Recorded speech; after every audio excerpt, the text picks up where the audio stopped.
Good afternoon. Good afternoon. Thank you very much. My thesis is a philosophical inquiry into the concept of critical thinking. Now, most of us in this room probably already know that critical thinking is a nearly ubiquitous ideal of general education in Canada and across the English-speaking world.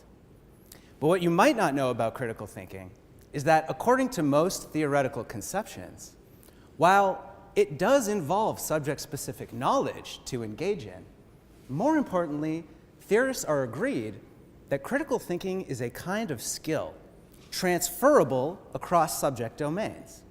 So, for instance, someone who's skilled at interpreting arguments and evaluating arguments has necessary skills that they need that they could apply across any subject, any thesis, or any issue.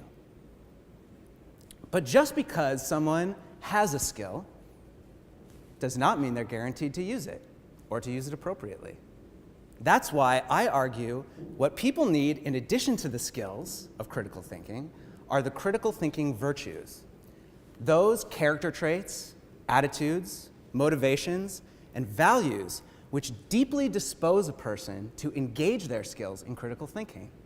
So, for instance, taking the skills of argument interpretation and argument evaluation again, if you're interpreting arguments in a way that's not charitable to other views, not fairly interpreted, then you're not doing a good job critical thinking.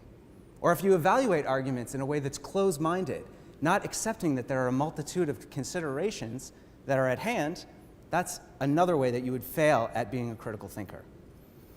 This brings me to the one virtue that I argue is necessarily associated with every skill, and that is the willingness to inquire. The willingness to inquire is a central critical thinking virtue, an amalgamation of virtue, manifesting in the deep-seated internal motivation to seek reasoned judgment. Without willingness to inquire, a person will not be a true-blooded critical thinker. Now, my thesis is heavily conceptual, heavily philosophical, but it has real-world programmatic implications because instructors of critical thinking tend to stress the skills and say nothing about the virtues. So what I'm arguing is that in our efforts to instruct for critical thinking, people need to do more than just stress the virtues.